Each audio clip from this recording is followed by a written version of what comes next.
हजारों छात्रों ने झारखंड में विधानसभा घेरने की तैयारी कर ली है। वहीं अभिजीत दीपके ने भी झारखंड जाने का ऐलान कर दिया है। सोनम वांगचुक भी साथ आ गए हैं। दिल्ली के जंतर मंतर की तरह झारखंड में भी जबरदस्त प्रदर्शन चल रहा है। छात्र भूख हड़ताल पर बैठ गए हैं। वहीं मानसून सत्र के दौरान विधानसभा घेराव की तैयारी है। छात्रों के प्रदर्शन की तस्वीरें हम आपको पहले भी दिखा चुके हैं। छात्र अलग अलग जगहों पर प्रदर्शन कर रहे हैं। खासतौर से जो रांची में स्टेडियम है वहां पर प्रदर्शन हो रहा है। यहाँ पर पूरे छात्र इकट्ठा हुए हैं। रात में मशाल जुलूस निकालते हैं और डटे हुए हैं इसी जगह पर। अब अभिजीत दीपके ने भी फुल सपोर्ट के साथ वहां पर पहुंचने की बात कह दी है। सुनिए। Definitely we will go to Jharkhand and we stand with the students who are protesting there and we support their every demand. Abhijit Dipke से जब पूछा गया कि क्या वो झारखंड जाएंगे तो उन्होंने साफ कहा कि बिल्कुल हम झारखंड जाएंगे और वहां पर जो छात्र हैं जो प्रदर्शन कर रहे हैं उनकी मांगों को हम समझ भी रहे हैं और उन्हें हम समर्थन भी दे रहे हैं। पूरी तरह से हम उनके साथ मजबूती से खड़े हैं।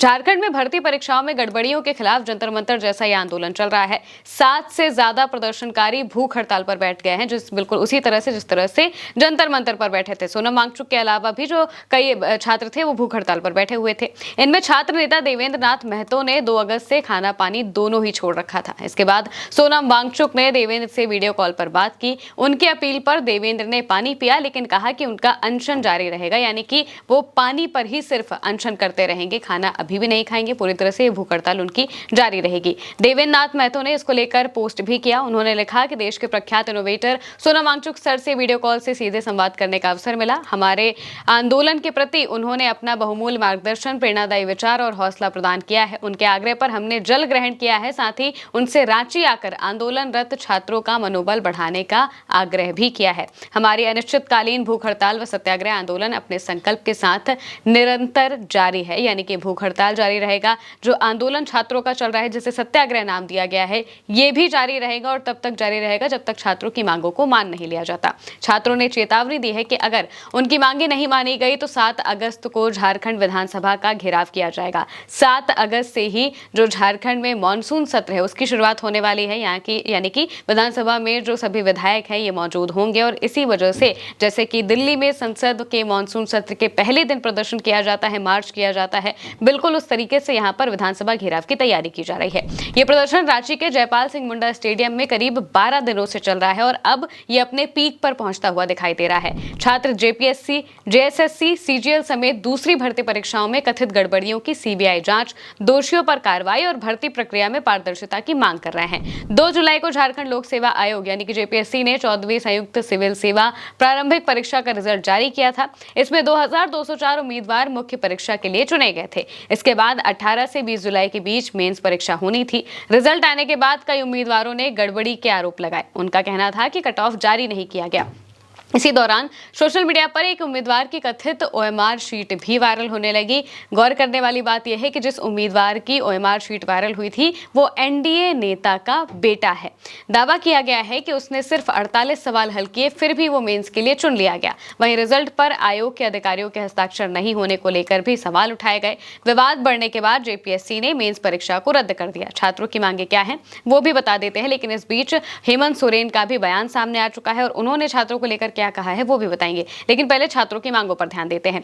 छात्रों का कहना है कि जेपीएससी की कई भर्ती परीक्षाएं विवादों में रही हैं, इसलिए वो सिर्फ 14वीं जेपीएससी परीक्षा नहीं बल्कि पूरे भर्ती सिस्टम में बदलाव चाहते हैं। उनकी मुख्य मांगे हैं कि 14वीं जेपीएससी परीक्षा की सीबीआई और ईडी से जांच कराई जाए। सिर्फ सीआईडी जांच पर उन्हें भरोसा नहीं है, क्योंकि सीआईडी की जांच राज्य स्तर पर होती है जबकि सीबीआई की जांच केंद्रीय स्तर पर होती है। तो केंद्रीय एजेंसी आएंगी तो वो ज्यादा बेटर काम करेंगे, उनका ऐसा मानना है।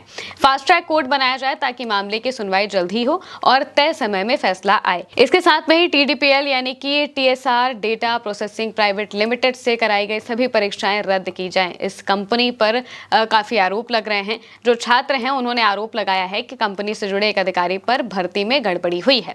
टीडीपीएल को ब्लैकलिस्ट किया जाए और आगे की परीक्षाएं टीसीएस जैसी भरोसेमंद कंपनी से कराई जाए।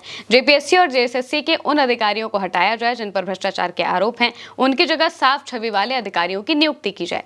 इसी बीच सीएम और शिक्षा मंत्री हेमंत सोरेन का बयान भी सामने आता है। उन्होंने कहा कि आज हमने राज्यपाल से मुलाकात की और वर्तमान परिस्थितियों पर हमने चर्चा की है। उनका कहना है कि वो राष्ट्रीय समस्या दिख रही है, कार्रवाई की विस्तृत रिपोर्ट और स्थिति की जानकारी पूरी तरह से लेने की आवश्यकता है। कई लोग जेल जा चुके हैं, कई लोगों के यहाँ जांच एजेंसी द्वारा छापा मारा जा रहा है। कुल मिलाकर पूरी मजबूती से एजेंसी अपने काम में लगी हुई है।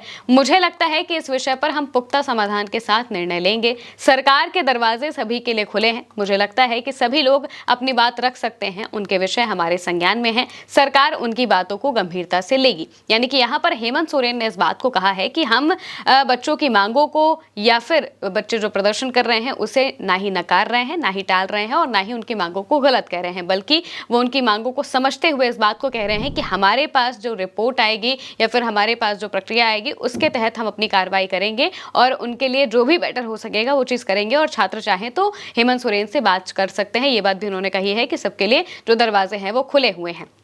अब लेकिन बात यह है कि मॉनसून सत्र के पहले अगर छात्रों का प्रदर्शन इसी तरीके से चलता रहा, भूख हड़ताल चलती रही और अगर सोनम वांगचुक या फिर अभिजीत दीपके भी यहाँ पर आ गए, क्योंकि दोनों से अभिजीत दीपके ने तो कहा भी है कि वो झारखंड जाएंगे और वही सोनम वांगचुक से अपील की गई है छात्रों की तरफ से, तो हो सकता है कि वो भी यहाँ पर छात्रों के समर्थन में आ जाए। तो अगर वो भी यहाँ पर पहुंच जाते हैं तो ये प्रदर्शन और बड़ा हो जाएगा, क्योंकि जब दिल्ली में जंतर मंतर पर प्रदर्शन हो रहा था उस वक्त तो सोनम वांगचुक के ही इन्वॉल्वमेंट के बाद वो प्रदर्शन एकदम से लाइमलाइट में आया था, पीक पर अपने पहुंचा था और इसके बाद जब संसद मार्च होता है उसने और भी ज्यादा छात्रों के प्रदर्शन को बल दिया था। इसी वजह से यहाँ पर जहां पर जो रांची में जो छात्र बैठे हैं वो भी उसी तरीके से उसी रोड मैप पर प्रदर्शन चला रहे हैं, शांतिपूर्ण प्रदर्शन कर रहे हैं, अपनी मांगों को सामने रख रहे हैं और इसके साथ में ही भूख हड़ताल करते हुए सरकार को ये बताना चाहते हैं, उन्हें जगाना चाहते हैं कि हमारी मांगे क्या है और छात्रों का भविष्य मायने रखता है। उन्हें हर बार इसी तरह से नकारा नहीं जा सकता या फिर ये कहकर कि कार्रवाई की जाएगी, इस पर बात नहीं बनेगी। छात्र पूरे सिस्टम को बदलने की बात कह रहे हैं और अगर